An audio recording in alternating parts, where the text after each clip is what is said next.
Baik, ah, terima kasih Ibu Sarah, terima kasih to Float Indonesia. Selamat siang Bapak-Bapak Ibu sekalian dan selamat datang. Terima kasih sudah hadir di acara webinar hari ini. Eh, Semoga kita bisa berbagi pengetahuan yang mudah-mudahan bermanfaat ya tentang apa dan kenapa harus sertifikasi ISO. Baik, sebelumnya saya perkenalkan diri dulu. Saya Khalid Hasan Hidayat. Saya auditor ISO 9001 2015 dengan sertifikasi internasional dari IRCA. Latar belakang profesional saya di bidang research and development, product development, dan business development. Dan pendidikan saya latar belakangnya di chemical engineering dari Kagoshima University, Jepang. Baik, eh, saya mulai webinar ini membahas masalah ini dengan menjawab apa itu ISO. Saya seorang berlatar belakang kimia akan melakukan pendekatan dengan perspektif dari orang kimia. Gitu ya. Dari dalam kimia itu ada sebuah prinsip dalam kelarutan yang disebut like dissolve like. Gitu ya. Artinya senyawa yang memiliki kesamaan atau kemiripan itu cenderung akan lebih mudah untuk saling melarutkan dibanding senyawa yang saling berbeda. Senyawa yang polar akan cenderung larut dengan senyawa yang polar, senyawa non-polar cenderung larut dengan senyawa non-polar. Dan sebaliknya, yang berbeda akan susah larut, seperti halnya minyak dengan air. Misalnya. Itu beda polaritasnya cukup besar sehingga akan sulit larut dengan air, perlu effort tertentu untuk mencampurkannya. Misalnya ditambahin harus ditambah dengan surfaktan, harus dengan pengadukan tertentu, mungkin perlu sampai ada pengadukan dengan getaran ultraviolet dan elektromagnetik dan sebagainya kayak gitu. Ultrasonik maksud saya, maaf. Ultrasonik dan sebagainya. Kayak gitu. Yang ingin saya highlight adalah uh, di sini perlunya kesamaan, kesetaraan itu akan mempermudah terjadinya kelarutan, gitu ya. Nah, kesamaan, kesetaraan dan sebagainya itu dalam istilah bahasa Yunani disebutnya isos, yang digunakan secara umum menjadi iso, yang artinya sama, setara, dan seterusnya. Istilah iso ini banyak dipakai di dunia ilmiah. Misalnya ada istilah isotermal, artinya dalam suatu sistem yang sama suhunya. Ada isobar, artinya ada kesamaan tekanan. Ada dalam kimia ada isomer, artinya ada senyawa dengan kemiripan atau kesamaan struktur atom dan sebagainya. Nah, ISO atau ISO ini kemudian diadopsi oleh Organisasi Internasional Standarisasi dan dijadikan nama dari organisasi tersebut menjadi ISO. Artinya, maksudnya organisasi standarisasi internasional ini bermaksud bahwa standarisasi ini adalah tujuannya untuk kesetaraan, kesamaan, dan sebagainya seperti itu. Jadi ISO itu bukan singkatan ya Bapak Ibu, bukan singkatan dari organisasi ini. Kalau disingkatkan ini IOS, International Organization for Standardization. IOS bukan ISO. Jadi jangan salah paham bahwa ISO itu bukan singkatan dari organisasi ini, tapi ISO itu artinya kesetaraan, kesamaan, dan sebagainya. Jadi standarisasi yang diciptakan oleh ISO itu adalah semangatnya untuk membuat kesetaraan atau kesamaan. Saya lanjutkan seperti tadi bahwa ISO itu penamaan sekali lagi, penamaan dari organisasi standarisasi internasional, bukan singkatan. Ini merupakan organisasi internasional non pemerintah dan tidak terafiliasi. Jadi objektivitasnya bisa dipertanggungjawabkan. Berdiri pada tanggal 23 Februari 1947 di London, Inggris. Selanjutnya kantor pusatnya di Jenewa, di Swiss hingga sekarang. Telah menerbitkan lebih dari 25.000 standar internasional sejak 1947 saat berdirinya hingga sekarang. Dan beranggotakan Badan Standarisasi Nasional dari lebih dari 170 negara, dari 206 jumlah negara di dunia. Jadi ini sekitar 79%. Jadi sekitar 79% negara itu menjadi anggota dari ISO ini. Nah, yang 21% itu mohon maaf saya tidak tahu negara mana aja, tapi ada 21% yang belum menjadi anggota. Dan Indonesia diwakili oleh Badan Standarisasi Nasional atau singkatannya BSN. Bapak Ibu sekalian yang banyak berkecimpung di bidang standarisasi, bidang ISO, dan sebagainya, pasti sudah familiar dengan BSN. Next. Selanjutnya, saya akan menjelaskan pertanyaan yang kedua. Apa sih standar itu? Kalau saya cari di Google, itu banyak sekali definisi dari standar, termasuk definisi dari BSN, dari macam-macam lah. Dan itu macam-macam definisinya, nggak cuma satu atau dua gitu, macam-macam. Saya tidak mau masuk ke ranah definisi itu, saya akan langsung masuk ke klasifikasi dari standarisasi itu. Yang pertama, standar itu adalah salah satu jenis spesifikasi. Spesifikasi itu adalah karakteristik, sifat, atau fitur spesifik yang harus dipenuhi oleh produk, layanan, atau proses yang aman, andal, dan sesuai tujuan. Kalau Bapak Ibu mungkin pernah melihat ya, ada ISO strip TS. Itu TS-nya itu Technical Specification. Artinya itu spesifikasi standar, technical specification standar yang ditentukan oleh ISO. Itu salah satu contoh bahwa spesifikasi itu juga bisa menjadi standar. Yang kedua, pedoman. Pedoman itu bisa rekomendasi, best practice atau praktek terbaik, atau pedoman untuk mencapai tujuan, untuk meningkatkan efisiensi atau memenuhi persyaratan peraturan. Contoh Bapak Ibu yang di industri pasti nggak asing lagi dengan GMP ya, Good Manufacturing Practice. Itu salah satu contoh dari standar yang berupa pedoman. Terus kemudian Bapak Ibu yang bergerak di bidang obat-obatan pasti sudah tidak asing lagi dengan CPOB misalnya. Cara pembuatan obat yang benar. Itu juga suatu pedoman yang menjadi standar yang ditetapkan oleh Kementerian Kesehatan. Misalnya seperti itu. Yang ketiga, persyaratan, yaitu kewajiban yang harus dipenuhi untuk memastikan adanya kesesuaian, kepatuhan, atau sertifikasi. Contohnya di ISO 9001 Sistem Manajemen Mutu. Di situ ada 10 klausul ya, yang klausul 4 sampai 10 itu isinya adalah persyaratan. Persyaratan bahwa organisasi itu telah menerapkan sistem manajemen mutu. Nah, kalau ingin memajukan sertifikasi, persyaratannya adalah harus memenuhi klausul-klausul itu, gitu. Contoh dari standar yang berupa persyaratan. Kemudian standar itu juga bisa berupa keseragaman atau konsistensi, yaitu referensi umum untuk proses desain, manufaktur, pengujian, dan evaluasi untuk menghindari kerancuan. Ini banyak sekali contoh-contoh pengujian dan sebagainya. Saya contohkan ASTM misalnya, American Standard of Testing Material, itu banyak mereka punya standar-standar pengujian dan sebagainya. Atau Japan Industrial Standard, itu juga banyak standar-standar pengujian.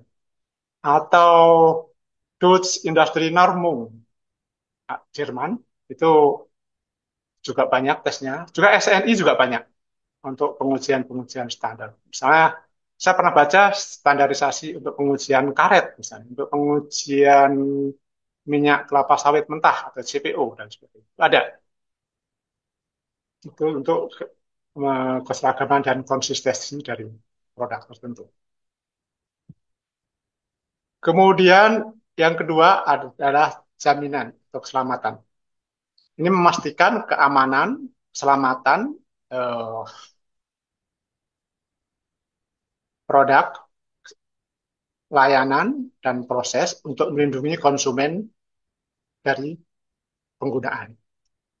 Uh, ini contohnya adalah yang paling terkenal ini di Indonesia ya, helm. Orang kalau tahu SNI itu pasti taunya helm. Oh SNI yang di helm itu ya Pak. Gitu.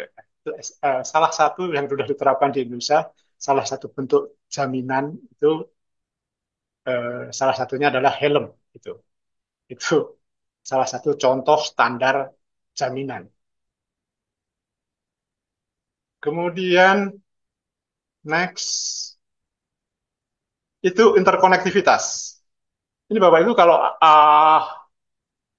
bekerja di bidang telekomunikasi, terus PLC, Programmable Logic Control, kemudian uh, IT dan sebagainya, pasti tidak asing lagi dengan interkonektivitas ini. Ada standar untuk protokol antarmuka, format, atau untuk memfasilitasi sistem, produk, atau perangkat yang berbeda agar bisa beroperasi bersama. Saya contohkan misalnya ada Modbus. Nanti Bapak Ibu searching aja. Modbus itu bisa menghubungkan satu alat dengan alat yang lain dalam industri. Ada ASCII, American Standard for Communication uh, of Information Interchange. Gitu. Itu contoh-contoh standar interkonektivitas. Kemudian kepatuhan hukum, yaitu standar normatif dan praktik industri untuk memastikan kepatuhan terhadap hukum, norma industri, atau kewajiban kontrak. Contohnya Bapak Ibu yang bisnisnya di bidang pertambangan misalnya, itu harus mematuhi undang-undang Minerba misalnya. Atau mungkin yang di bidang obat-obatan, pasti ada aturan dari Departemen Kesehatan tentang pembuatan obat, penggunaannya, dan sebagainya. Itu salah satu contoh standar yang berdasarkan kepatuhan hukum. Kemudian juga standar yang sifatnya internasionalisasi, yaitu harmonisasi dan kompatibilitas lintas negara, memfasilitasi perdagangan, kolaborasi, inovasi, dan dalam skala global. Kalau kita impor atau ekspor dalam ada namanya HS Code, Harmonization System Code. Itu isinya kode-kode ini. Jadi apa jenis barangnya, bentuknya apa, beratnya gimana, dan seterusnya. Itu ada kode-kode tertentu namanya HS Code. Ini memudahkan di kepabean. Jadi nanti ini klasifikasinya masuk mana, tarifnya berapa, dan sebagainya itu nanti akan mudah dideteksi dengan HS Code ini. Dan ini berlaku internasional. Berlaku internasional sehingga mudah ketika ada ekspor ataupun impor itu HS code-nya berapa. Nah, itu udah tahu akan terdeteksi ini masuknya kemana. Seperti itu. Next, lantas apa standar ISO itu? Gitu. Standar itu ISO itu bisa berupa spesifikasi, bisa berupa pedoman, bisa berupa persyaratan, bisa berupa praktek terbaik atau best practice. Untuk apa? Untuk produk, untuk layanan, untuk proses, dan untuk sistem. Banyak. Cuman di webinar kali ini saya batasi untuk sistem ya. Pembicaraan saya skupnya untuk sistem, saya tidak membahas untuk produk, layanan, dan proses, tapi lebih ke sistem. Nah, standar ISO itu ditetapkan melalui konsensus standar ISO yang ditetapkan oleh para ahli dari Komisi Teknis ISO yang sekarang tuh ada sekitar 900-an ya. Dari seluruh dunia itu pakar-pakarnya semua tingkat dewa lah pokoknya yang kompetensi, kapabilitas dan kredibilitasnya nggak perlu dilakukan lagi. Kemudian ada pemangku kepentingan, perwakilan industri, pihak berkepentingan lain. Tujuannya untuk apa? Tujuannya ini standarisasi ISO. Satu, untuk memastikan mutu, keamanan, dan efisiensi. Yang kedua, untuk mendorong inovasi dan keberlanjutan. Dan yang ketiga, untuk memfasilitasi perdagangan internasional. Pertanyaannya adalah, kenapa sih harus standarisasi? Kan seperti itu. Ini jawabannya seperti itu. Yang pertama, tadi berkaitan dengan mutu dan sebagainya tadi ya. Itu ada perubahan paradigma dari tahun ke tahun, dari era ke era. Misalnya di era sebelum tahun 1900-an, ini untuk mutu ya, itu paradigmanya adalah quality inspection. Itu hanya terfokus pada produk. Ya udah, produknya dicek, yang memenuhi spek ya oke, kalau nggak memenuhi spek ya udah dicek. Udah segitu. Paradigmanya seperti itu di tahun sebelum tahun 1900. Kemudian berkembang sejak 1900 sampai 1940 itu paradigmanya berubah menjadi quality control. Jadi yang difokusnya tidak hanya produk, tapi juga prosesnya. Bagaimana sih supaya produk yang reject itu bisa dikurangi. Produk yang reject itu, jadi nggak hanya produknya yang dicek aja, tapi juga prosesnya perlu diperbaiki. Perlu dicek juga, benar nggak mesinnya udah sesuai belum, terus kemudian bahannya udah sesuai belum, manusianya punya kompetensi di bidang itu atau tidak, dan sebagainya. Prosesnya perlu diperbaiki juga. Itu paradigma quality control. Kemudian berkembang lagi mulai tahun 1940 itu quality assurance. Jadi selain fokus pada produk, pada proses, itu juga pada organisasi.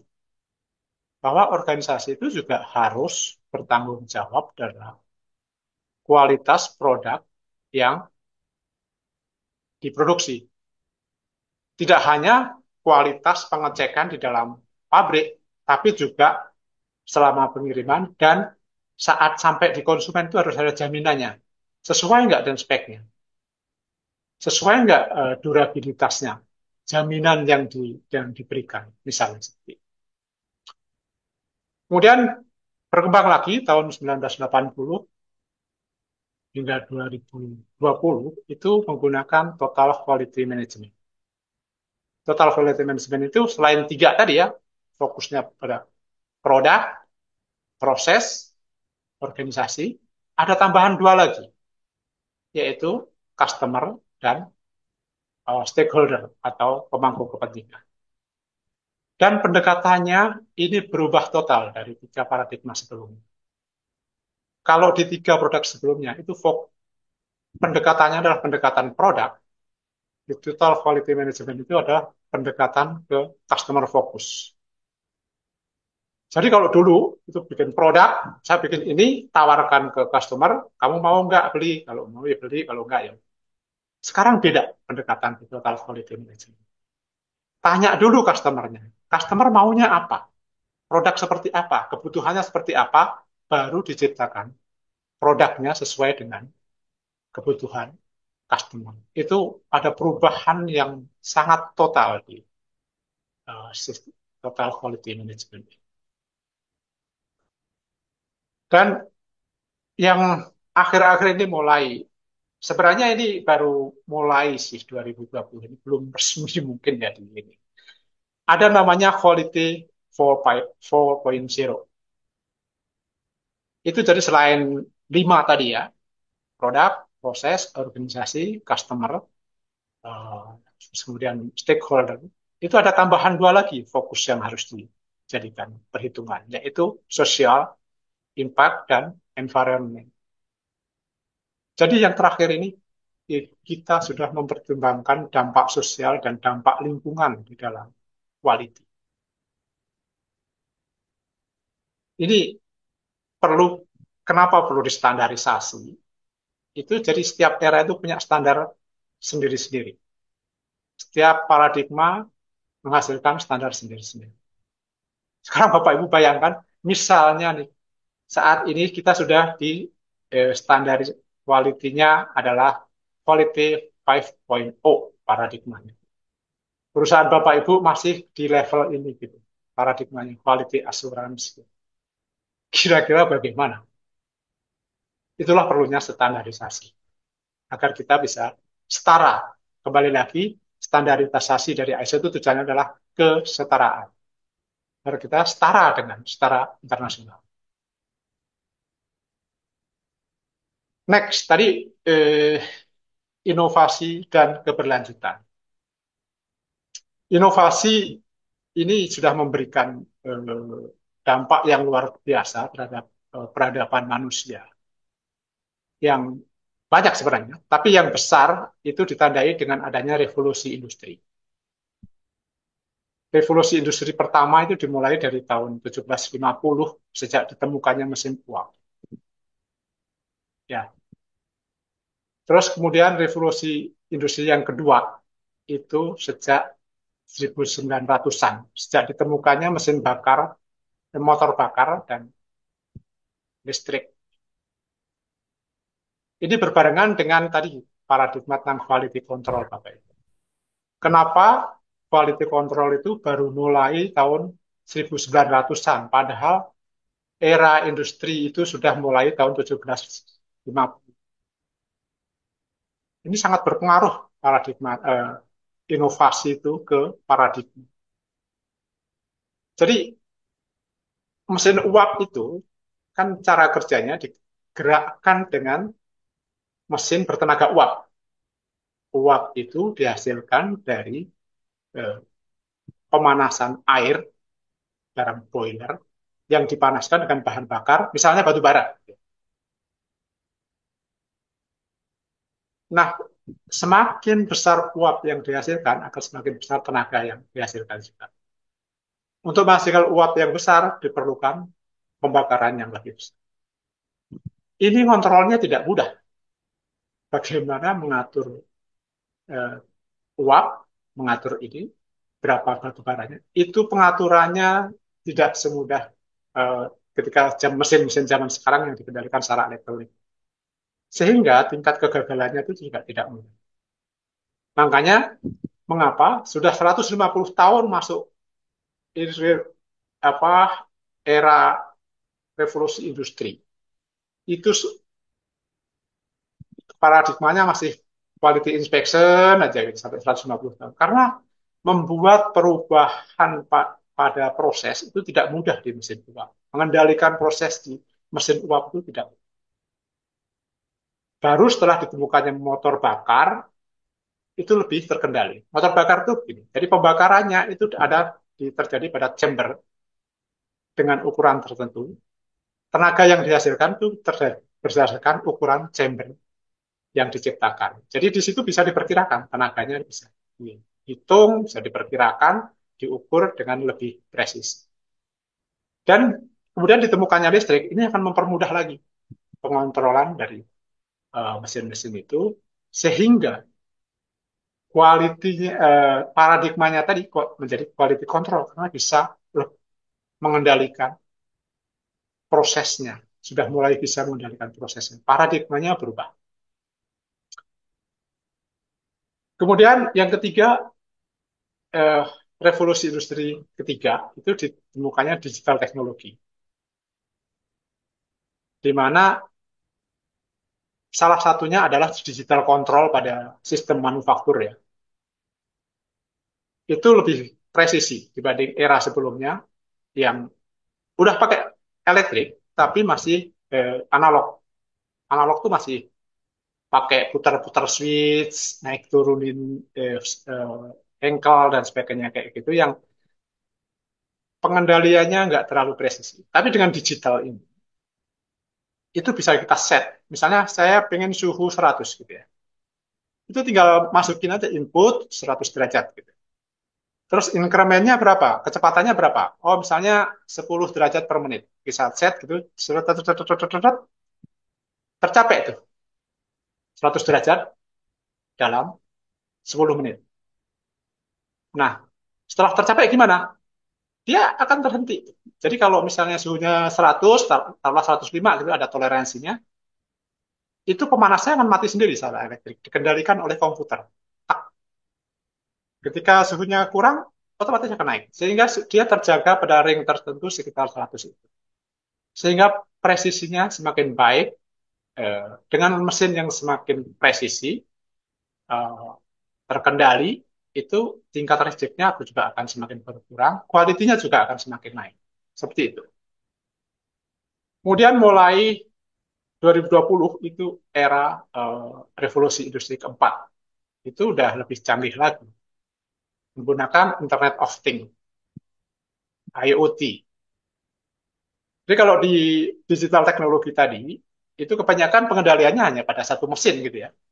Tapi di era Internet of Things itu, nggak hanya satu mesin, tapi satu sistem produksi.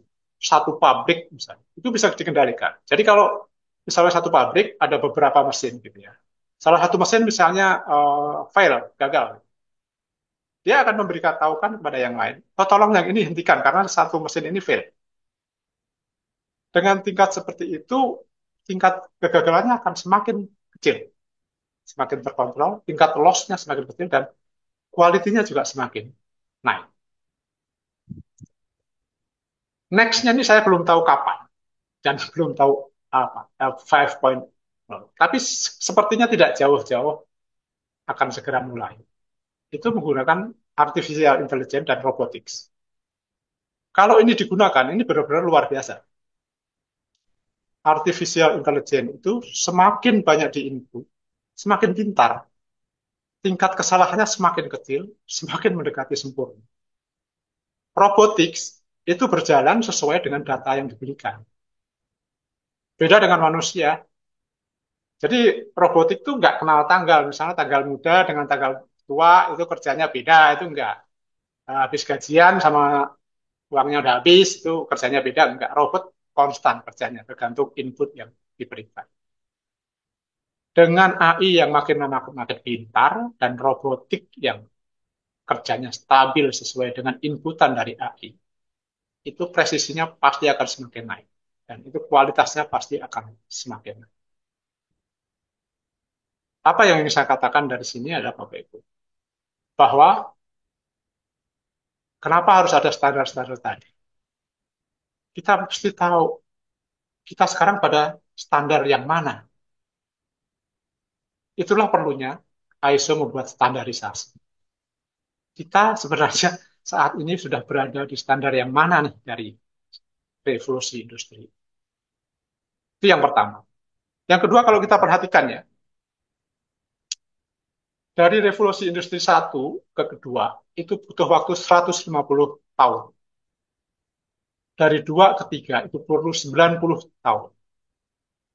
Dari tiga ke empat, itu butuh hanya 30 tahun. Empat ke lima belum tahu. Tapi trennya itu semakin kecil, semakin cepat, semakin cepat. Perubahan inovasi itu luar biasa. Makin lama makin cepat, makin cepat. Dan kalau kita tidak update, bisa jadi dalam waktu 5-10 tahun kita sudah ketinggalan jauh dalam hal inovasi. Itu perlunya kita mengikuti standarisasi.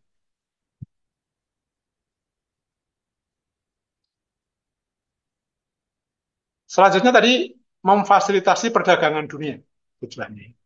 Perdagangan dunia itu sebenarnya bukan barang baru bagi peradaban manusia. Itu sudah mulai sekitar 3000 tahun sebelum Masehi itu sudah ada perdagangan internasional antar bangsa gitu. Antara bangsa Mesir, Mesopotamia, Venesia dan sebagainya. Mesopotamia itu orang Baghdad dan seterusnya.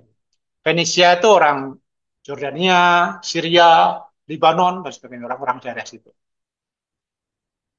Terus kemudian ada lagi namanya perdagangan jalur sutra. Itu yang menghubungkan perdagangan antara Asia, Eropa, dan Afrika. Jalurnya banyak, ada beberapa. Tapi yang saya find highlight itu perdagangan dari India ke Asia Tengah berujung ke eh, Turki. Produk-produknya rutenya seperti itu, berujung ke Turki, dari Turki kemudian dibawa pakai kapal ke Laut Mediterania, ke Eropa, maupun ke Afrika Utara, Mesir, Maroko, Aljazair, dan sebagainya. Seperti itu. Rutenya seperti itu. Dan salah satu banyak komoditasnya, tapi salah satu komoditas yang mengubah dunia itu salah satunya adalah rempah-rempah dari India. India saat itu tuh bukan negara India sekarang ya. India yang dimaksud saat itu adalah termasuk Indonesia itu dulu India, namanya India belakang. Makanya ketika zaman Belanda, Indonesia itu disebutnya Hindia Belanda karena Indonesia itu dulu bagian dari India. Nah, rempah-rempah dari India ini sangat terkenal dan mengubah sejarah gitu ya. Jadinya begini, Eropa itu kan sangat membutuhkan rempah-rempah itu untuk uh, menghangatkan badannya ketika musim dingin. Nah, pada saat itu di dunia itu ada dua kekuatan besar, yaitu uh, kekuatan Romawi atau Roman Emporium dan kekuatan uh, Turki Utsmani atau Ottoman Imperium. Mereka saling adu kekuatan, pengaruh politik, kekuasaan dan sebagainya. Nah, pada suatu saat Ottoman ini menguasai Romawi Timur yang waktu itu disebutnya Bizantium. Termasuk diantaranya adalah Selat Bosporus, Laut Marmara, Selat Dardanella dan sebagainya yang merupakan gerbang dari uh, rute supply chain dari Asia menuju Eropa dan Afrika. Ketika ada konflik politik dan daerah itu di bawah kekuasaan Ottoman, Selat Bosporus itu ditutup oleh Ottoman, sehingga tidak ada suplai rempah-rempah dari eh, Asia ke Afrika dan Eropa. Yang paling bermasalah itu adalah orang Eropa, karena mereka sangat membutuhkan untuk menjaga kehangatan tubuhnya di musim dingin. Pernah saya baca itu, saking butuhnya mereka itu, harga 1 kilogram lada itu sama dengan 1 kilogram emas perdagangan saat adanya penutupan Selat Bosporus itu. Itulah yang mendorong orang-orang Eropa untuk mencari rute perdagangan baru, untuk menemukan di mana sih India itu, supaya saya bisa beli langsung ke pedagang langsungnya di India. Ini, kita masuk ke namanya terkenal itu pelayaran samudra. Ada Vasco da Gama, ada Magellan, ada Christophorus Columbus, dan sebagainya. Dan dari pelayaran samudra ini, ketemulah orang Eropa itu bisa menemukan uh, Afrika, dan sebagainya. Ada yang kesasar ke Amerika. Columbus itu kesasar itu ke Amerika. Jadi mereka nggak sengaja menemukan Amerika. Mereka sebenarnya mencari India, cuman mau lewat Afrika itu nggak berani dekat-dekat pantai karena di situ ada bangsa Moro. Bangsa Moro waktu itu di bawah Ottoman. Nggak berani lewat situ karena bisa dihabisin sama bangsa Moro. Mereka nggak berani dekat pantai, jauh ke tengah, kebablasan, kebawa oleh gelombang samudra Atlantik, kebawa ke Amerika. Ketemulah benua Amerika. Karena mereka menyangka bahwa itu mereka sampai di India, penduduk asli Amerika itu disebutnya sama orang-orang Eropa itu Indian, Indian, kiranya itu bangsa India, padahal bukan. Itu kesalahan sejarah yang lucu sih sebenarnya. Cuman ya, tapi bagus gitu. Nah, dari pelayaran samudra itu ketemulah orang Eropa dengan daerah-daerah baru sumber komoditasnya. Dari situ lahirnya kolonialisme. Mereka punya koloni, negara-negara Perancis misalnya punya koloni banyak di Afrika. Inggris juga seperti itu. Belanda salah satunya punya koloni di Indonesia, dari Hindia Belanda waktu itu. Itu contoh-contohnya. Dan mereka perdagangannya bentuknya merkantilisme. Jadi bukan beli ya, nggak tahu beli atau ngambil dari negara koloninya, dibawa ke Eropa, dijual, mengambil untung dari situ. Mereka menjadi kaya dari negara-negara koloninya. Saya pernah baca buku tentang Agus Salim, itu bahkan Agus Salim itu bilang, negeri Belanda itu bisa bikin dam sepanjang itu, sebesar itu, sekuat itu dibangun dari lada, dari rempah-rempah, kopi, dan gula dari Indonesia. Itu contoh analoginya aja. Negara-negara lain mungkin juga seperti itu. Itu sistem perdagangan di saat itu. Kemudian ada perdagangan era revolusi industri sampai Perang Dunia II. Ini kelanjutannya tadi. Ada kolonialisme, ada merkantilisme. Negara yang dijajah itu merasa terjajah, dan negara-negara Eropa itu masuk ke era industri. Mereka saling bersaing satu sama lain, memperebutkan kekuasaan, memperebutkan daerah koloni, memperebutkan pengaruh, dan sebagainya. Terjadilah Perang Dunia II. Seperti Perang Dunia I, Perang Dunia II. Perdagangan. Apa yang ingin saya katakan dari hal ini, Bapak Ibu, bahwa perdagangan itu mampu menggerakkan peristiwa-peristiwa besar dalam sejarah dunia, juga sejarah manusia. Karena itu, perdagangan itu sangat penting untuk dikendalikan. Perlu standarisasi internasional. Sekali lagi, standarisasi internasional. Agar ada kesetaraan. Ada kesetaraan. Sehingga tidak ada penjajahan, tidak ada peperangan, tidak bisa perdamaian, dan sebagainya. Makanya, pasca Perang Dunia II, itu ada perjanjian perdagangan multilateral. Lahirkah akhirnya pada 1948 itu namanya GATT, General Agreement of Tariff and Trade. Di situ ada standarisasi tarif dan perdagangan-perdagangan. Sekali lagi, ada standarisasi.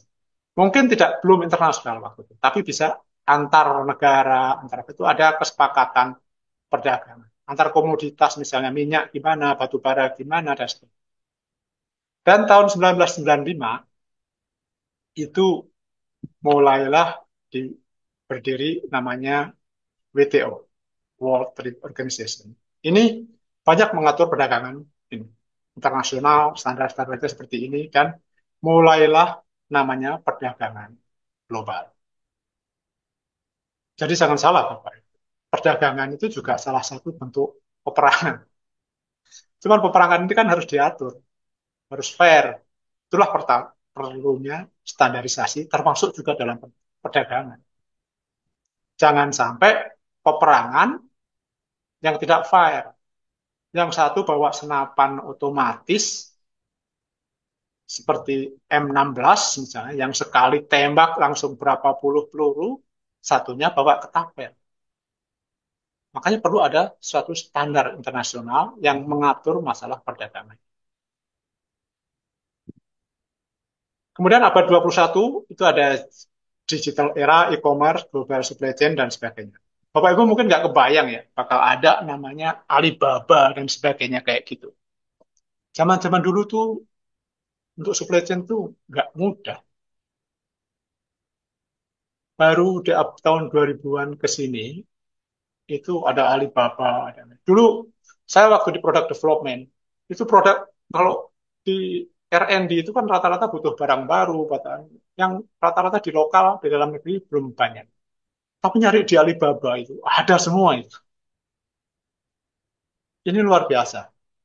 Dan ini juga harus ada standarisasi harusnya.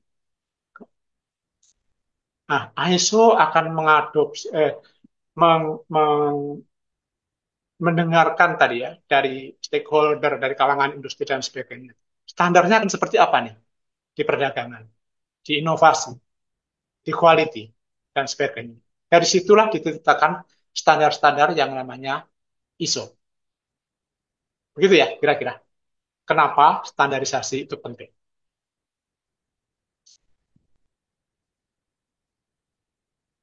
Seperti apa sih struktur standar ISO itu? Ini Bapak. Saya tadi sudah sampaikan bahwa skop saya adalah bicara tentang ISO yang sistem. Jadi untuk ISO sistem manajemen yang ditetapkan mulai tahun 2015 ke sini, itu strukturnya sama semua, yaitu high level structure namanya. Sama semua. Ada 10 klausul, klausul satu ruang lingkup, klausul 2 acuan normatif, klausul 3 istilah dan definisi, klausul 4 konteks organisasi, istilah kelima kepemimpinan, perencanaan, dukungan operasional, evaluasi kinerja, peningkatan, dan seterusnya. Nah, 4 sampai 10 ini isinya persyaratan kalau kita mengikuti eh, ISO sistem manajemen tersebut. Misalnya ini, ada banyak sebenarnya ISO sistem manajemen itu. Ini saya sebutkan beberapa aja yang cukup populer pas di kalangan Bapak Ibu. Yang pertama yang paling populer itu ISO 91 tentang sistem manajemen itu. Bapak Ibu pasti sudah tidak asing lagi lah dengan itu. Minimal pernah dengar atau pernah baca gitu ya. Kemudian ISO 14001 sistem manajemen lingkungan, 45001 sistem manajemen keselamatan dan kesehatan kerja, dan seterusnya. Mungkin nggak perlu saya sebutkan satu-satu. Tapi intinya, ini strukturnya sama semua. Kayak begini, seperti 1 sampai 10 ini. Struktur ini sama, namanya high level structure. Implementasinya seperti apa? Ini implementasi dari standar ISO. Itu apa sih kelebihannya? Standar ISO merupakan standar internasional yang diakui dan berlaku secara global, yang dapat diadopsi oleh organisasi, lembaga pemerintah, dunia usaha, dan industri untuk mendapatkan pengakuan internasional atas kepatuhan terhadap persyaratan dan praktik terbaik, sehingga dapat meningkatkan kredibilitas, reputasi, dan daya saing di pasar global, serta mendapat keunggulan kompetitif di pasar lokal maupun global. Apa manfaatnya mengimplementasikan dari standar ISO itu? Menurut ISO seperti ini, yaitu adanya kemampuan, ini ISO 91 ya, maaf. Adanya kemampuan untuk menyediakan produk dan jasa secara konsisten dalam memenuhi kebutuhan pelanggan, serta persyaratan hukum dan peraturan yang berlaku. Yang kedua, memfasilitasi peluang untuk meningkatkan kepuasan pelanggan. Yang ketiga, menangani risiko dan peluang yang terkait dengan konteks dan tujuannya. Keempat, kemampuan untuk menunjukkan kesesuaian terhadap persyaratan sistem dan yang ditentukan. Ini nggak saya bahas satu-satu ya, karena ini udah terbiasa, udah ada di ISO itu udah ada. Kalau Bapak Ibu mau bertanya nanti silahkan tanyakan di bagian diskusi mana yang tidak tahu, yang kurang jelas dari ini. Karena saya tidak menjelaskan secara detail. Apakah apa sih sertifikasi standar itu yang sesuai dengan judul tadi ya? Kenapa harus sertifikasi ISO? Sertifikasi itu dilakukan melalui proses audit yang sistematis, independen, dan terdokumentasi untuk membuktikan kesesuaian terhadap kriteria audit secara objektif. Jadi di sini ada kriteria, Bapak. Misalnya Bapak Ibu mau sertifikasi ISO 91. Salah satu kriterianya adalah harus memenuhi persyaratan-persyaratan ISO 91. Ada kriteria yang lain, misalnya eh, kepatuhan terhadap hukum dan sebagainya. Itu juga termasuk kriteria. Yang kedua, audit itu dilakukan berdasarkan prinsip-prinsip audit, yaitu integritas, paparan yang adil, profesional, kerahasiaan, dan keamanan informasi, independen, pendekatan berbasis bukti, dan risiko. Jadi auditnya sendiri itu kredibel, dapat dipercaya. Proses auditnya sendiri itu juga bisa dipercaya, bisa dipertanggungjawabkan. Dan sertifikasinya itu dilakukan oleh lembaga sertifikasi yang tidak memihak, kompeten, bertanggung jawab, terbuka, menjaga kerahasiaan, tanggap terhadap keluhan, dan melakukan pendekatan berbasis risiko. Lembaga sertifikasi ini juga diakreditasi oleh lembaga akreditasi. Sehingga uh, itu apa ya istilahnya? Jadi nggak main-main gitu. Lembaga sertifikasi itu mengeluarkan sertifikat seenak-enaknya gitu nggak bisa. Mereka akan terakreditasi juga. Benar nggak mereka melakukan akreditasi itu, sertifikasi itu berdasarkan audit yang benar? Benar nggak auditor-auditornya itu mempunyai kompetensi dan sebagainya? Nah, dengan sertifikasi yang demikian ketat itu, maka perusahaan itu akan mendapatkan kepercayaan dan pengakuan. Pengakuan apa? Ada 7 hal minimal ya, pengakuannya, yaitu tentang organisasi yang sehat menurut kriteria audit yang ditetapkan. Yang kedua, pengakuan bahwa dalam organisasi itu ada kepemimpinan organisasi yang baik dan benar. Yang ketiga, adanya perencanaan yang baik dalam operasional dan penanganan risiko yang terencana. Jadi terencana dan risikonya itu dikendalikan, direncanakan, dikendalikan. Yang keempat, adanya dukungan yang memadai untuk operasional proses. Yang kelima, adanya operasional yang terencana dan terkendali. Yang keenam, adanya pemantauan dan evaluasi kinerja dari sistem manajemen yang digunakan. Yang ketujuh, itu adanya perbaikan dan peningkatan terus-menerus.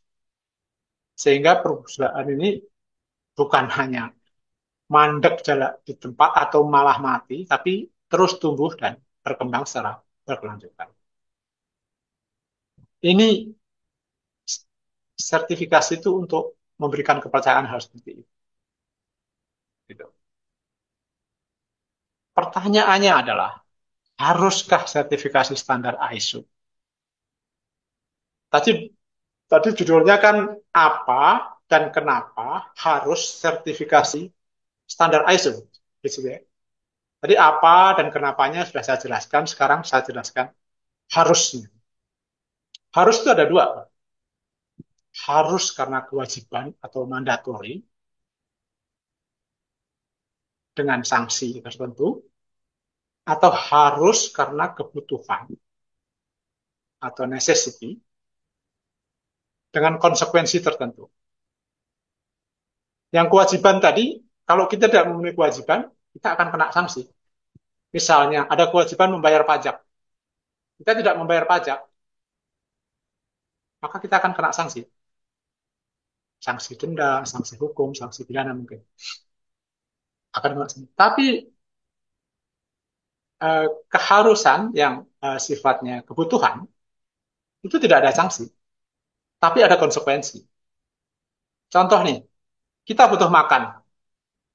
Tapi kalau saya nggak mau makan, nggak ada sanksi. Saya nggak akan ditangkap polisi, nggak akan dimasukin penjara, dan sebagainya. Tapi ada konsekuensinya. Saya jadi kekurangan gizi, jadi kurang sehat, jadi sakit, mungkin bisa sampai mati. Nah, harus dari judul itu sebenarnya apa? Apakah kewajiban atau kebutuhan? Kewajiban nggak mungkin. Karena nggak sertifikasi ISO juga nggak masalah. Tapi adalah sebuah kebutuhan. Jadi ISO itu sebenarnya kebutuhan. Benarkah itu kebutuhan? Kita buktikan. Satu, tadi kalau sertifikasi, itu salah satu manfaat yang diperoleh oleh perusahaan. Itu adalah pengakuan atau kepercayaan bahwa perusahaan itu sehat. Gitu. Apa ciri-cirinya? Satu, Ada, Bapak Ibu mungkin kalau ada alat tulis di depannya, silahkan disiapkan. Nanti di checklist. Satu, adanya pemantauan dan peninjauan terhadap isu internal dan isu eksternal yang berpotensi mempengaruhi kemampuan organisasi dalam mencapai sasaran strategis. Saya mulai dari isu eksternal ya. Saya kasih contoh. Isu eksternal itu biasanya dianalisa dengan namanya PESTEL. PESTEL itu politik, ekonomi, sosial, teknologi, environment, dan law atau hukum atau regulasi. Uh, Salah satu contoh yang saya ambil teknologi atau nggak tahu maksudnya teknologi atau sosial ya. Misalnya dulu di awal-awal adanya TikTok, saya tuh nggak ngeh sama sekali bahwa itu akan berdampak kepada dunia seperti sekarang. TikTok itu dulu saya pikir kan ya itu cuma aplikasi media sosial buat narsis-narsis, buat gaya-gaya, buat eksis dan sebagainya gitu. Tapi pada perkembangannya ternyata TikTok itu menjadi alat untuk bisa untuk jualan. Yang salah satunya ada fitur yang kemarin bikin heboh kalau nggak salah keranjang kuning ya, yang itu sempat menghebohkan dunia perbisnisan. Salah satunya teriak-teriaknya para pedagang di Tanah Abang gara-gara tersaingi oleh penjualan di TikTok keranjang kuning. Kira-kira waktu awal-awalnya TikTok itu ada yang nggak yang memikirkan atau memantau tentang TikTok itu bakal seperti itu? Ada nggak pemantauan? Atau gampangnya gini deh, yang berkaitan dengan bisnis Bapak dan Ibu sekalian. Misalnya pengaruh dolar, pengaruh nggak sih ke bisnis saya?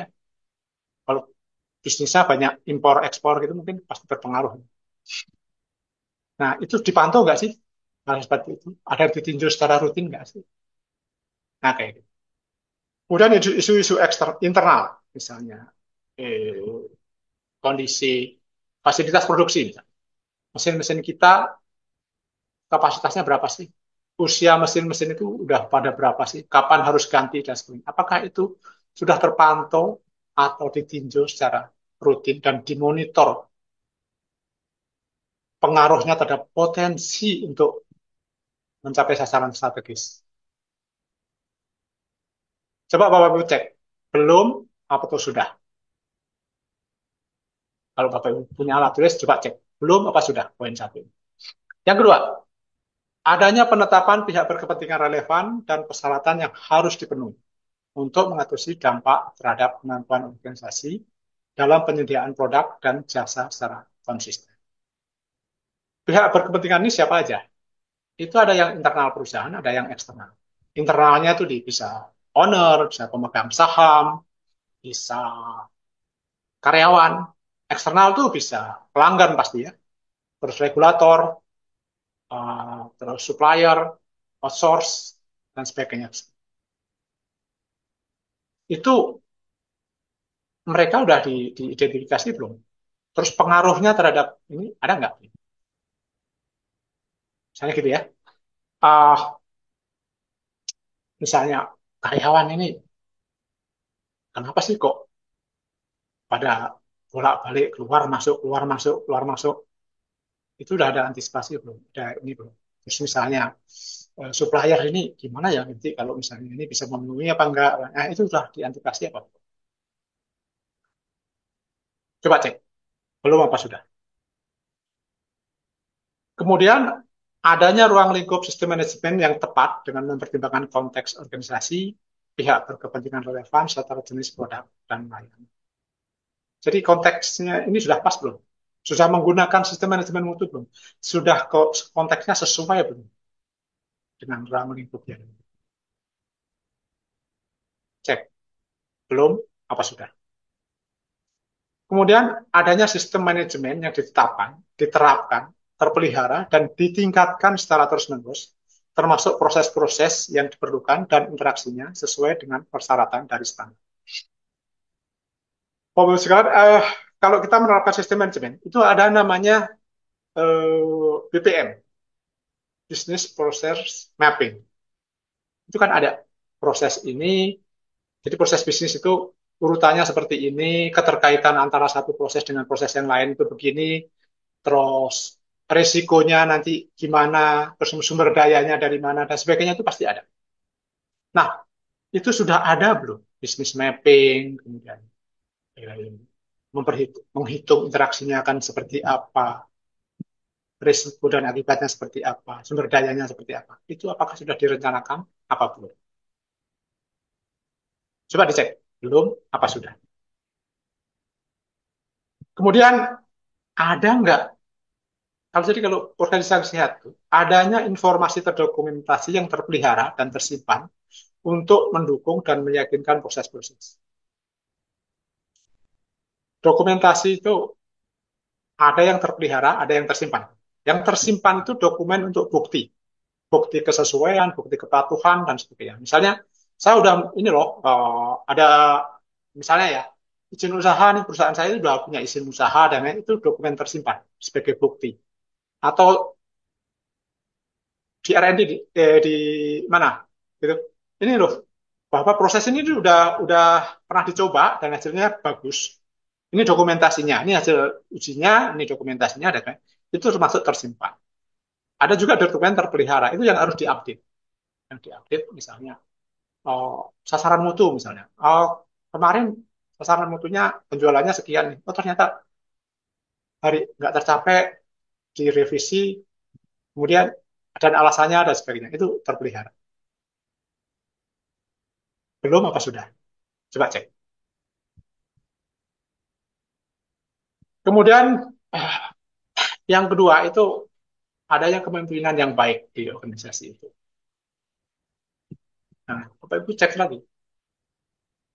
Apa ciri-cirinya ada kepemimpinan yang baik? Adanya kepemimpinan dan komitmen manajemen puncak terhadap implementasi sistem manajemen ke seluruh organisasi. Ada nggak nih komitmen dari manajemen? Komitmen itu bukan komat kamit ya. Artinya tertulis, kemudian diterapkan, dibuatkan kerangka kerjanya seperti apa, sasarannya seperti apa, dan sebagainya. Itu namanya komitmen. Benar-benar dijalankan gitu, di seluruh organisasi. Itu belum, apa sudah? Sebentar. Terus kemudian adanya komitmen terhadap fokus pada pelanggan dengan memenuhi persyaratan pelanggan dan hukum yang berlaku, serta penanganan risiko yang berkaitan dengan pelanggan dan peningkatan kepuasan pelanggan. Sudah apa belum?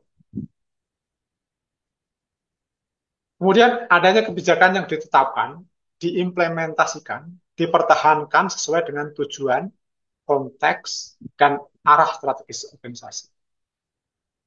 Tadi kan di awal ada komitmen gitu ya, mungkin komitmen gitu. Itu di, diwujudkan dalam kebijakan. Kebijakan itu diimplementasikan enggak? Kemudian dijaga terus berjalan, ditingkatkan enggak? Gitu. Belum, apa sudah? Kemudian tersedianya kerangka kerja dan komitmen untuk memenuhi persyaratan dan peningkatan sistem manajemen. Belum, apa sudah? Selanjutnya, adanya kebijakan yang dikomunikasikan, dipahami, dan diterapkan dalam organisasi, terpelihara sebagai informasi terdokumentasi, tersedia untuk pihak yang berkepentingan dan lain-lain. Jadi kebijakan ini nggak hanya kebijakan langit yang ditempel di tembok, di dinding, tapi dipahami nggak oleh orang-orang di perusahaan itu? Disosialisasikan nggak? Pada mengerti nggak orang-orang yang selain manajemen puncak itu terhadap kebijakan dari yang ditetapkan? Diimplementasikan nggak? Diinformasikan nggak? Nah, kalau dari situ kemudian ada nggak tercatat dalam informasi terdokumentasi? Misalnya, oh, udah dilakukan meeting tentang ini, ada nggak dokumentasinya? Ada nggak? Dan itu semua tersedia untuk pihak berkepentingan relevan. Tadi disebutkan pihak berkepentingan itu bisa pemilik saham, pemilik perusahaan, customer dan sebagainya. Ada nggak? Ini, aduh, kok ini nggak ada? Sorry. Yang terakhir, adanya penetapan pimpinan puncak atas tanggung jawab dan wewenang untuk peran relevan yang ditugaskan, dikomunikasikan, dan dipahami oleh organisasi. Jadi tadi untuk mewujudkan dari komitmen, kebijakan, dan sebagainya itu tentu kan ada namanya pelimpahan wewenang. Job desk-nya jelas nggak? Diputuskan secara ini nggak? Disosialisasikan nggak? Dikomunikasikan nggak ke organisasi? Gitu ya. Terus orang-orangnya udah sesuai dengan job tadi nggak? Sudah benar nggak seperti itu? Itu belum apa sudah? Silakan cek.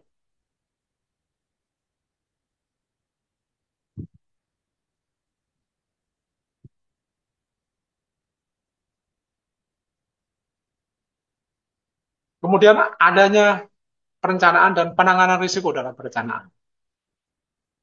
Jadi yang ketiga ini A1 cirinya adalah adanya jaminan bahwa sistem manajemen dapat mencapai hasil yang diinginkan, dapat meningkatkan dampak yang diinginkan, mencegah atau mengurangi dampak yang diinginkan, serta mencapai peningkatan dari operasional sistem manajemen itu. Gitu ya. Jadi sudah apa belum? Yang kedua, adanya perencanaan dalam tindakan untuk penanganan risiko dalam dan peluang dengan pengintegrasian dan penerapan dalam proses-proses sistem manajemen serta evaluasi efektivitasnya. Efektivitasnya itu efektivitas dari proses sistem manajemen itu. Sudah belum direncanakan. Misalnya kita mau berbisnis sesuatu, gitu ya. Kan tadi ada bisnis plan, ada bisnis proses mapping dan sebagainya gitu. Dari setiap proses itu sudah dianalisa, diidentifikasi belum? Nanti risikonya ini, peluangnya ini. Kalau ada risiko ini, maka akan saya lakukan ini. Perencanaan-perencanaan itu sudah dilakukan apa belum? Silahkan cek. Kemudian adanya penetapan sasaran yang konsisten, terukur, sesuai persyaratan, relevan, dapat dipantau, dapat dikomunikasikan, dan dapat diperbaharui secara tepat pada setiap fungsi, tingkat, dan proses-proses yang dibutuhkan untuk sistem manajemen.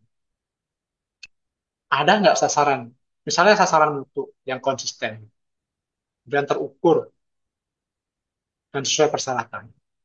Satu lagi, itu ada nggak sasaran-sasaran itu di setiap fungsi? Misalnya sasarannya marketing itu apa?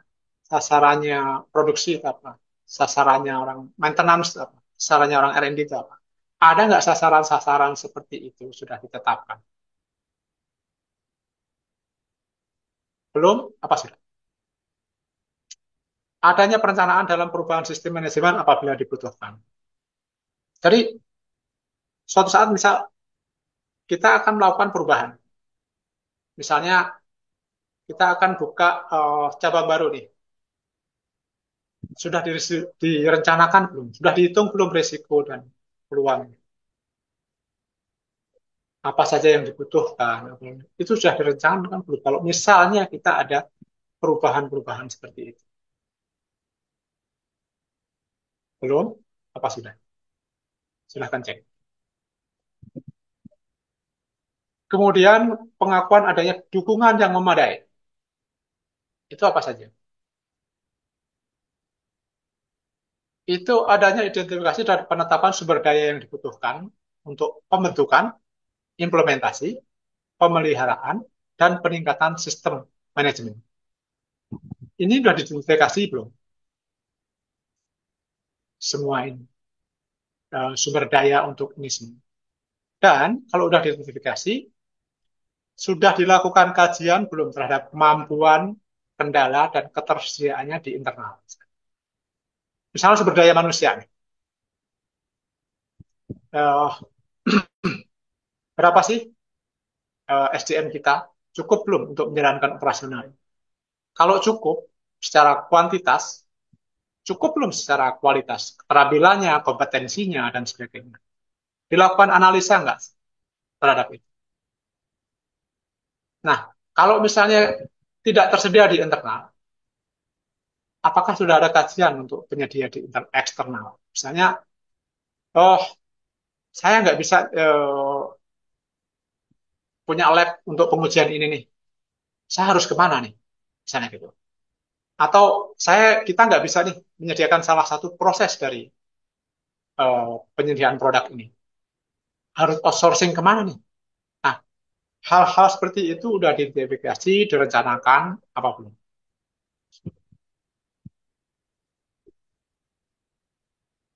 Coba cek lagi.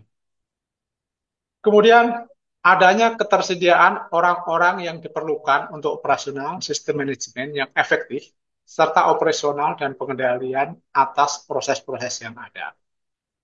Seperti di sebelumnya saya singgung tadi, ketersediaan orang-orang.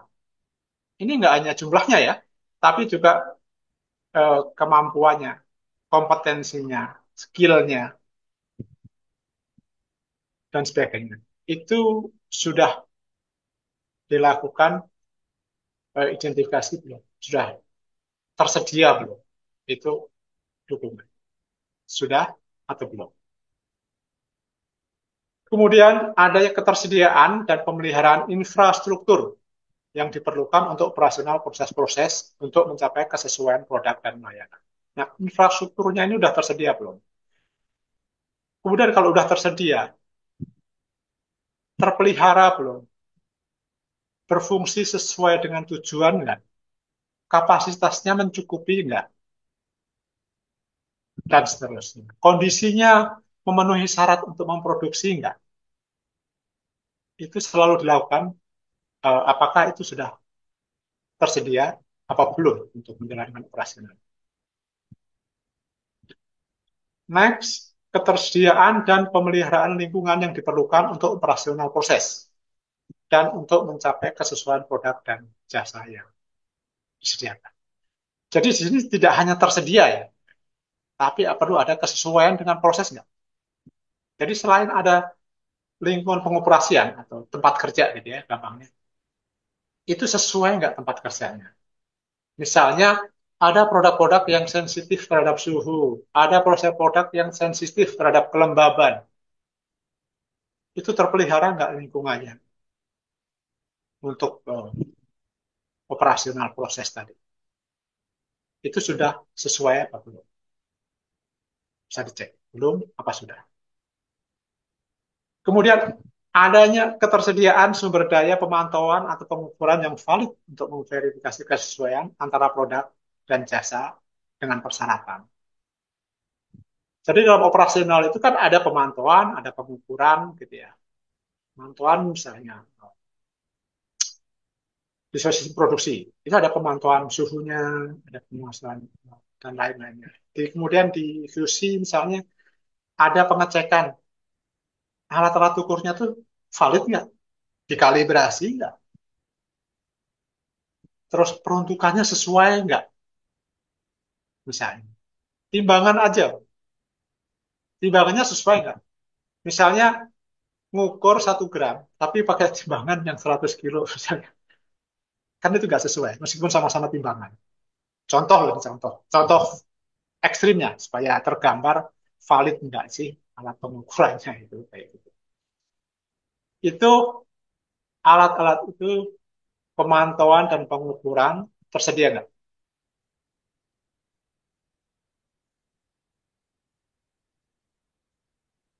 Kemudian dukungan lagi ketersediaan pengetahuan yang diperlukan untuk operasional proses-proses dan untuk mencapai kesesuaian produk dan layanan.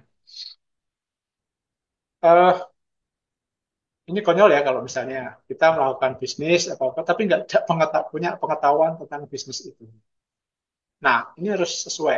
Misalnya kita ingin mau produk baru nih, kita taruhlah gampangnya, ada industri beda motor, tapi pakai mesin konvensional. kemudian ingin mengembangkan motor juga, tapi listrik misalnya. Punya nggak pengetahuan itu? Kalau nggak punya, gimana caranya mengadakan pengetahuan itu? Apakah mendatangkan ahli dari luar yang paham tentang itu, atau gimana? Itu harus dilakukan. Di bidang pangan misalnya, ada nggak orang-orang yang pengetahuan tentang ilmu pangan misalnya, ilmu nutrisi, ilmu apa, nggak tahu lah saya ini. Pengetahuan-pengetahuan itu sudah tersedia belum? Atau ada sumber pengetahuan apa yang ada? Itu sudah tersedia belum dari bisnis yang itu? Apa cuman contak-contak dari, oh, kompetitor bikin ini, ikut bikin ini, tapi nggak ada pengetahuan. Misalnya begitu. Nah ini sudah apa belum?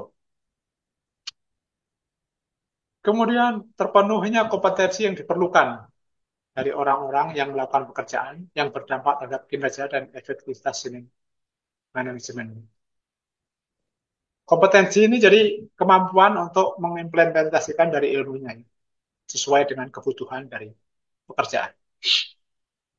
Nah, ini orang-orangnya kompeten nggak yang ada sekarang? Atau orang nggak kompeten tapi dipaksa saya kompeten? Sudah apa belum?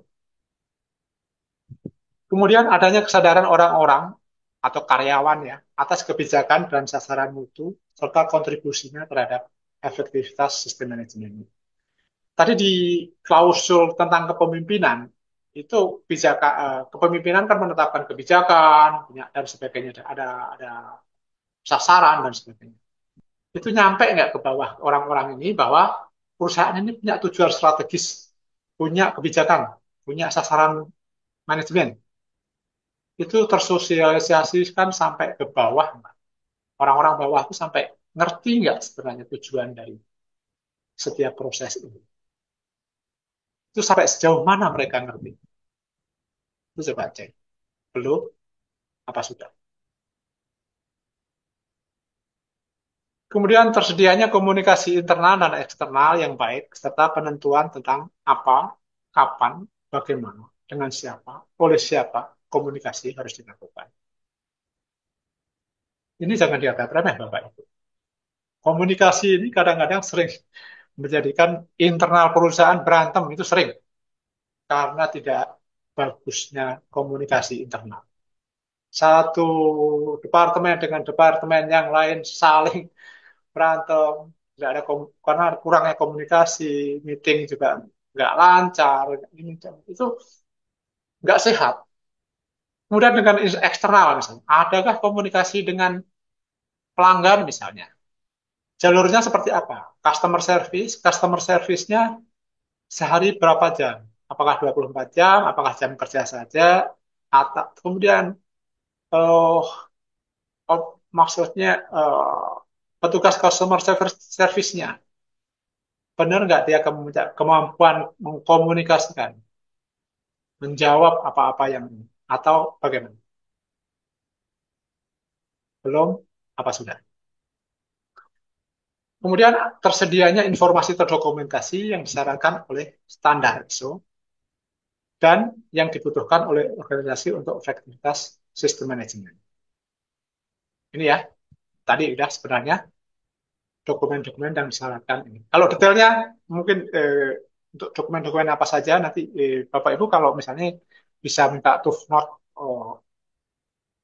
untuk training awareness kali ya. Kalau perlu pengen tahu standarnya dokumennya apa saja sih yang dibutuhkan misalnya. Saya nggak menjelaskan detail ke situ.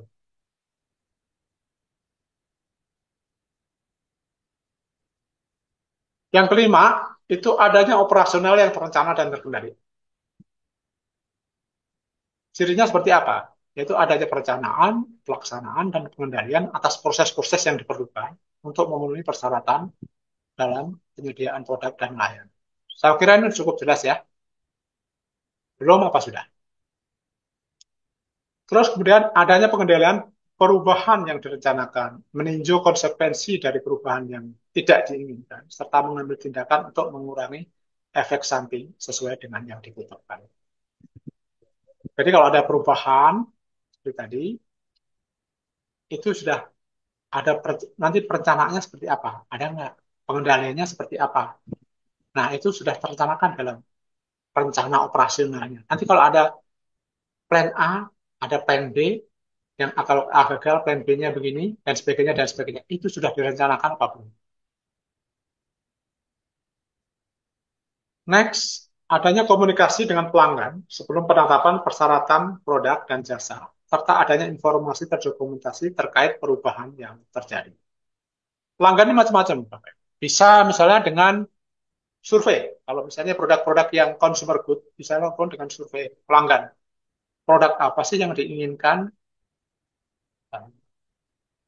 Kalau misalnya produk-produk yang non-consumer good, ya. Misalnya kita bisnisnya B2B, kita supply apa ke perusahaan yang lain. Gitu. Sudah dikomunikasikan belum? Speknya seperti apa? Kebutuhannya sebulan berapa? Nah, dan seterusnya dan seterusnya. Karena ini akan berkaitan dengan nanti proses produksinya akan seperti apa. Gitu ya. Itu belum apa sudah. Selanjutnya, adanya penentuan, penerapan, dan pemeliharaan desain dan pengembangan proses yang tepat untuk memastikan penyediaan berikutnya atas produk dan layanan. Desain dan pengembangan ini seperti product development atau R&D dan sebagainya, termasuk desain dan pengembangan. Ini sudah diterapkan belum? Sudah sesuai prosedur atau belum? Kalau yang dikembangkan itu harus melibatkan pengembangan proses, prosesnya itu sudah valid, sudah terpercaya belum? Bisa pasti dipergunakan belum? Kalau pengembangan produk, produknya sudah teruji belum? Verifikasi dan validasi.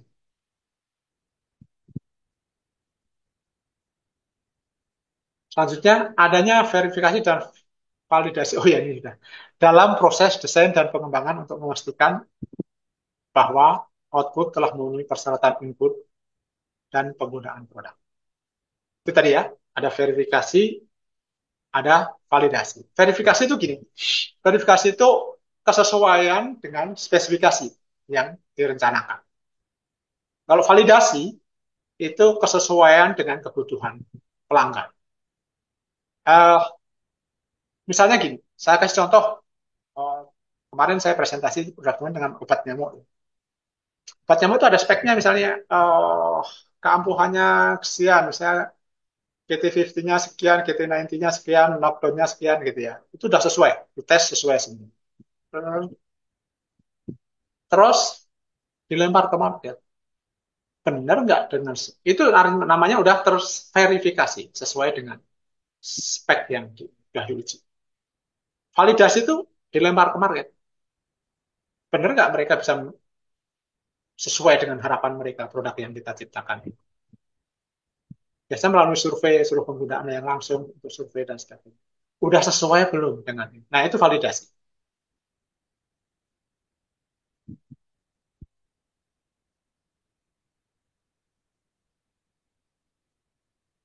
Next, adanya kendali yang diterapkan terhadap pihak penyedia eksternal atas proses-proses, produk, dan layanan yang disediakan untuk menjamin kemampuan organisasi dalam memenuhi kebutuhan produk dan layanan untuk pelanggan secara konsisten. Penyedia eksternal itu bisa penyedia seperti supplier itu ya, penyedia barang, ada juga penyedia jasa, misalnya gitu ya. Proses-proses itu kan termasuk jasa. Karena kenapa? Proses-proses produk dan layanan itu kan menjadi bagian dari uh, quality produk kita. Bahkan ada loh uh, proses-proses itu yang di outsourcing kan. Misalnya saya lihat kalau Bapak Ibu lihat itu kalau kita ada masalah dengan listrik gitu ya, kita telepon PLN gitu,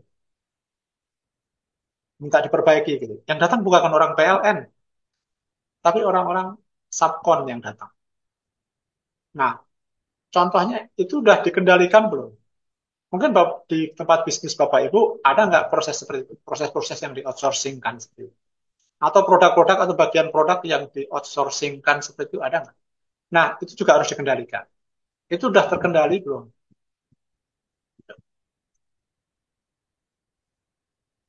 Kemudian adanya kendali atas produk dan penyediaan produk dan layanan yang meliputi ketersediaannya informasi terdokumentasi, sumber daya yang dibutuhkan, pencegahan kesalahan manusia, serta aktivitas pengeluaran, pengiriman, pasca pengiriman. Nah, ini sudah terdokumentasi belum semua ini.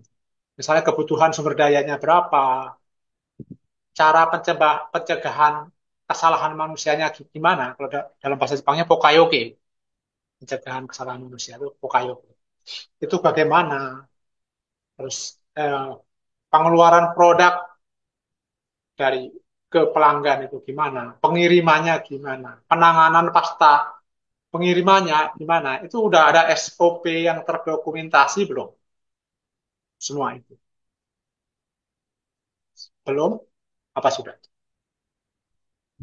Adanya kendali atas identifikasi dan ketertelusuran produk untuk memastikan kesesuaian produk dan layanan selama produksi, pengiriman, dan pasca pengiriman.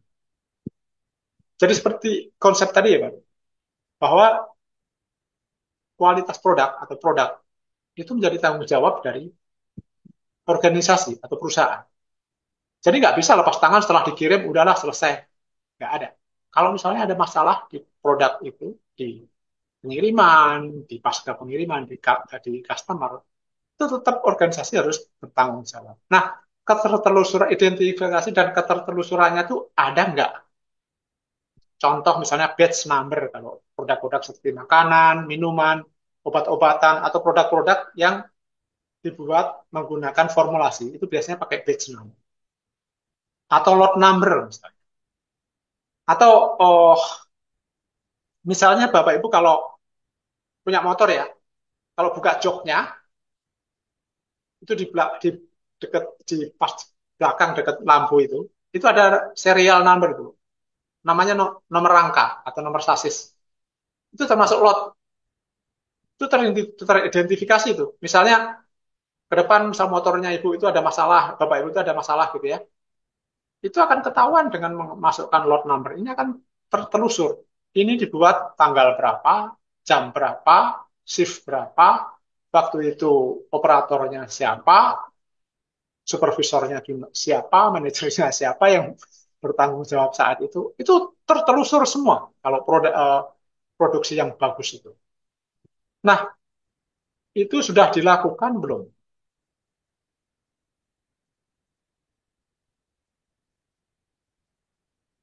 Kemudian adanya kendali atas kegiatan pasca pengiriman seperti persyaratan hukum dan peraturan, potensi konsekuensi yang tidak diinginkan, sifat dan jangka waktu penggunaan, persyaratan dan umpan balik pelanggan. Eh, ini kadang-kadang seperti bukan produknya mungkin salah satu contohnya misalnya pembangunan gedung gitu ya. Ada proyek pembangunan gedung. Itu kontraknya seperti apa sih? Misalnya, uh, misalnya cara pembayarannya bertahap nih. Uh, tahap satu maka dana akan keluar sekian persen. Tahap dua misalnya ada berapa tahap. Nah setelah selesai itu biasanya ada uang jaminan atau uang retensi kalau nggak salah namanya. Itu berapa persen gitu. Nah perjanjian-perjanjian seperti itu ada nggak kendali atas itu? Dokumentasinya gimana? Seperti itu. Itu dilakukan secara tertulis, terdokumentasi, terkendali, tidak. Belum? Awas.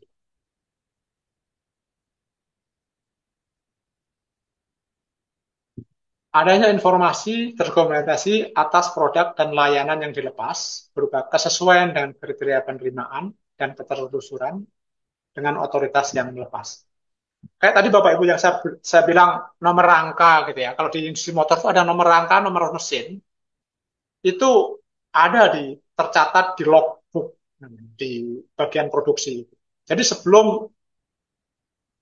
keluar dari QC check itu nomor rangka nomor mesin itu tercatat. Sehingga kalau ada apa-apa itu akan terdeteksi gitu. Ini produk tahun berapa ini gitu. Ya amit-amit ya misalnya motor itu dicolong orang aja itu kalau misalnya ketahuan, itu akan tahu ini motor dibikin tahun berapa ini. Itu akan tahu. Meskipun misalnya plat nomornya udah diganti. Tapi kalau ditanya ke produsernya, akan tahu, bukan ini, bukan tahun sekian, ini nggak sesuai ini platnya. Orang harusnya tanggal tahun sekian. Itu bisa dicek. Itu informasi terdokumentasi. Itu motor ya. Di produk-produk Bapak Ibu juga mungkin ada. Pasti harus harus ada, bukan mungkin ada. Misalnya nih, uh, makanan nih. Tiba-tiba di sana ada masalah.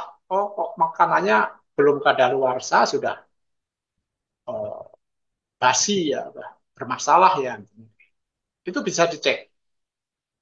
Dirunut, waktu itu batch berapa, ininya berapa, kondisinya berapa, kira-kira kesalahannya apa nih? Misalnya. Kalau misalnya dari batch yang sama itu kok banyak nih yang masalah, udah belum kadaluarsa kok udah kayak begini. Nah, itu bisa dirunut. Kemudian adanya kendali atas output yang tidak sesuai dengan persyaratan berdasarkan sifat ketidaksesuaian dan dampaknya terhadap produk dan layanan, serta menetapkan cara dalam menangani ketidaksesuaian. Saya kira sudah cukup jelas ya ini. Terus kemudian adanya informasi terdokumentasi yang berisi gambaran ketidaksesuaian, tindakan yang akan diambil, izin yang diterima, dan otoritas yang membuat keputusan. Kadang-kadang begini, Bapak. Kalau ini bukan produk yang mungkin customer good ya, tapi uh, produk yang misalnya customize gitu ya. Saya pesen barang ini ke produser A. Oh, speknya begini, begini, begini, gitu, terus, dan sebagainya. Ternyata ada jadi, tapi speknya nggak sesuai benar. Nah, ini karena cuma dua arah yang bisa dikomunikasikan. Pak, hasilnya seperti ini. Bagaimana ininya? Apakah diambil atau tidak? Nah, poinnya adalah di sini, izin yang diterima. Jadi kalau misalnya oke, speknya memang nggak ini, tapi customernya bisa menerima, itu harus ada dokumen informasi terdokumen. Ada dokumen bahwa yang diterima itu memang yang pesan itu mau menerima itu, ada izinnya, otoritasnya yang membuat itu siapa atas ketidaksesuaian itu. Itu harus ada terdokumentasi. Itu untuk produk-produk yang bisa gambarkan tadi. Kemudian adanya pemantauan dan evaluasi. Pemantauan. Jadi di organisasi itu adanya penetapan tentang apa, kemudian bagaimana dan kapan, ya, pemantauan, pengukuran, analisa dan evaluasi itu akan dilakukan. Ada nggak seperti itu? Cek. Kemudian adanya pemantauan terhadap persepsi pelanggan atas sejauh mana kebutuhan dan harapan mereka telah terpenuhi melalui survei pelanggan, umpan balik pelanggan pada produk dan layanan yang dikirim, pertemuan dengan pelanggan, analisis pangsa pasar, ujian, klaim, garansi, dan laporan agen. Ini untuk mengetahui kepuasan pelanggan, untuk mengetahui kebutuhan pelanggan, untuk persyaratan pelanggan. Itu harus dipantau. Karena konsep dari ISO yang sekarang, eh, Total Quality Management tadi adalah fokus pada pelanggan. Jadi ini harus semua harus diperhatikan. Baik dengan survei, baik dengan misalnya pertemuan dengan komunitas misalnya. Itu dilakukan belum? Atau cuma bikin jual, bodoh amat. Seperti apa imbasnya? Apa mau ada komplain kayak mau ada apa bodoh amat misalnya gitu. Apakah seperti itu? Coba dicek. Belum? Apa sudah? Kemudian adanya analisis untuk mengevaluasi kesesuaian produk dan layanan, tingkat kepuasan pelanggan, kinerja dan efektivitas sistem ini. Ini dipantau belum? Kadang-kadang begini ya, produk itu kadang udah sesuai dengan persyaratan pelanggan pun. Belum tentu juga pelanggan itu puas. Ya kan? Makanya perlu selain kesesuaian produk dan layanan itu, tingkat kepuasan pelanggannya juga mesti diukur. Udah dapat produk yang sesuai pun pelanggan itu juga belum tentu puas. Gitu. Kemudian juga diukur juga kinerja dan efektivitas sistem manajemen itu.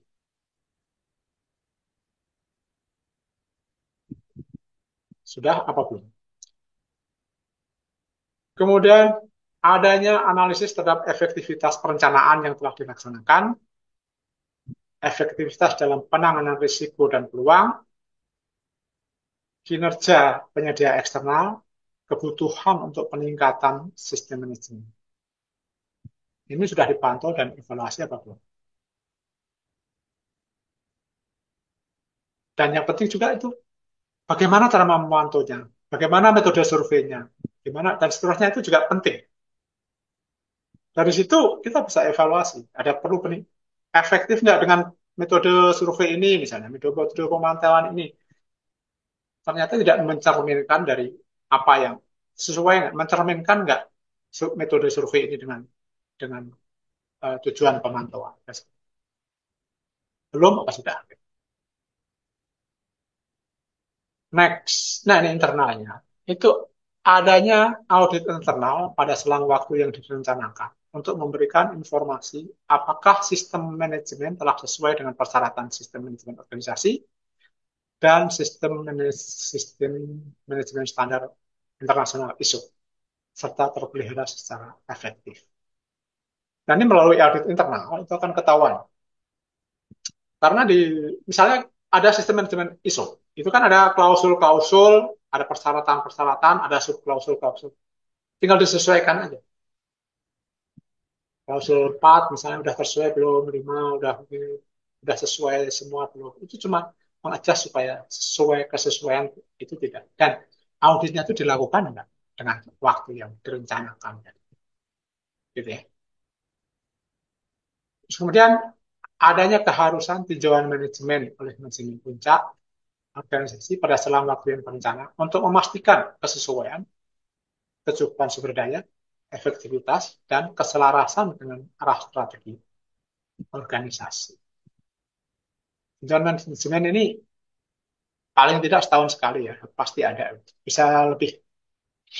Itu karena ibaratnya kayak gini, kita berjalan, ini kan arah strategis organisasi. Kita berjalan menuju A gitu ya, di laut. Mungkin dengan adanya angin, adanya ombak gitu, mencong sini, mencong. Tinjauan manajemen itu ibaratnya untuk mengkalibrasi. Benar nggak kompas kita tuh masih mengarah kepada arah strategis organisasi. Ini ada namanya tinjauan manajemen. Tinjauan manajemen sesuai nggak arahnya. Manajemen yang sekarang dilaksanakan. Ini salah satu tinjauan manajemen. Selanjutnya, apakah hasil tinjauan manajemen terkait dengan peluang untuk peningkatan kebutuhan perubahan dalam sistem manajemen dan kebutuhan sumber daya? Dari tinjauan ini, apa hasilnya? Apakah sesuai atau tidak sesuai? Kalau tidak, kalau sesuai bisa diimprove yang lebih baik. Oh berarti sistemnya udah benar, udah sesuai. Kita lanjutkan, kita tingkatkan. Nah kalau tidak sesuai, kita koreksi, gitu ya. Nah ini sudah belum dilakukan. Kemudian perbaikan dan peningkatan.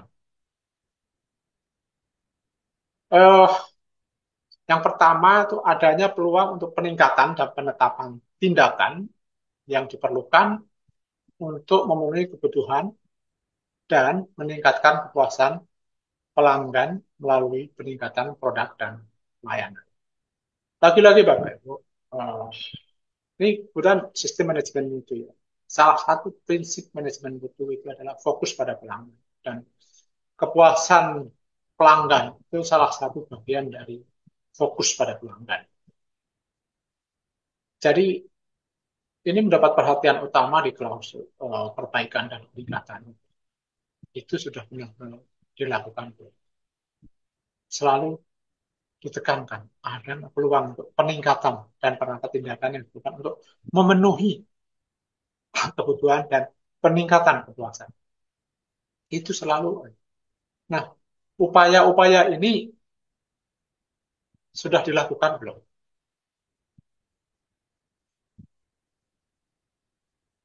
Kemudian adanya peluang untuk memperbaiki, mengurangi, mengurangi, dan mencegah dampak yang tidak diinginkan, meningkatkan kinerja dan efektivitas. Jadi ini ada, mungkin jangan salah paham. Adanya peluang untuk memperbaiki kekurangan gitu ya. Hal-hal yang tidak baik itu diperbaiki. Kemudian mengurangi hal yang tidak baik atau mencegah dampak yang tidak diinginkan. Jadi memperbaiki dampak yang tidak diinginkan, mengurangi dampak yang tidak diinginkan, dan mencegah sehingga dapat meningkatkan kinerja dan efektivitas sistem manajemen. Belum atau sudah? Kemudian adanya reaksi terhadap ketidaksesuaian, evaluasi kebutuhan dalam tindakan pencegahan, implementasi tindakan yang dibutuhkan, tinjauan efektivitas tindakan perbaikan, update risiko dan peluang dalam perencanaan, dan perubahan sistem manajemen jika diperlukan. Jadi kadang-kadang kita ada ketidaksesuaian ditemukan di market. Apakah respon kita gimana? Misalnya, apakah kita udah Bapak Ibu saya ganti karena itu tidak sesuai dengan ini, saya ganti. Atau kita ngeles alasannya bla bla bla bla bla bla dan sebagainya. Itu apa? Reaksi kita seperti apa? Sesuai nggak dengan tujuan dari fokus pada pelanggan? Kemudian dilakukan evaluasi. Tindakan pencegahannya nanti akan seperti apa dengan adanya ketidaksesuaian. Kemudian bagaimana mengimplementasikan dari tindakan tersebut. Kemudian setelah dilakukan, ditinjau efektif nggak tindakan perbaikan yang dilakukan. Kemudian diupdate dari ini. Ternyata dari perencanaan itu ada menghasilkan ketidaksesuaian. Maka kalau perlu kita update risiko dan peluangnya bahwa ini berisiko, proses ini berisiko dan sebagainya. Itu diupdate. Kemudian juga kalau perlu dilakukan perubahan sistem manajemen. Yang kelima, adanya informasi terdokumentasi yang tersimpan sebagai bukti atas sifat dari ketidaksesuaian dan tindak lanjutnya, serta tindakan perbaikan yang dilakukan. Saya kira ini cukup clear ya dari dokumen-dokumen yang ini sebagai bukti bahwa misalnya ada ketidaksesuaian, ketidakefektifan sistem dan sebagainya itu ada dokumentasi ketidaksesuaiannya apa, ini apa dan sebagainya, dan actionnya akan seperti apa. Itu harus terdokumentasi supaya nanti untuk perbaikannya di masa depan itu ada patokannya gitu. Sudah belum? Nah, akhirnya pada pertanyaan terakhir tadi, haruskah kita sertifikasi standar ISO? Tadi Bapak Ibu kalau cek belum dan sudah. Kalau belum tadi merah, sudah itu hijau. Kalau dari cek Bapak Ibu tadi banyak yang merah, maka Bapak Ibu perlu mengimplementasikan standar sistem manajemen itu segera dan kemudian melakukan sertifikasi. Tapi kalau misalnya udah hijau semua nih, berarti udah bagus nih, udah sesuai standar. Berarti tinggal sertifikasi. Gitu ya. Nah, untuk proses sertifikasinya itu nanti akan dijelaskan oleh Tufnor. Bapak Ibu nanti bisa diskusi di setelah saya atau bisa berkonsultasi langsung dengan menghubungi ini. Dan untuk terakhir dari saya, uh, Bapak Ibu, webinar ini direkam dan nanti rekamannya akan saya upload di uh, YouTube saya. Namanya pasti ISO. Nanti Bapak Ibu kalau ini berkenan ingin berbagi dengan teman-teman yang hari ini tidak bisa datang langsung ke webinar ini, bisa membagikan untuk teman-temannya. Dari saya cukup sekian. Mohon maaf bila ada kekurangan dan kesalahan. Semoga bermanfaat. Terima kasih. Assalamualaikum warahmatullahi wabarakatuh.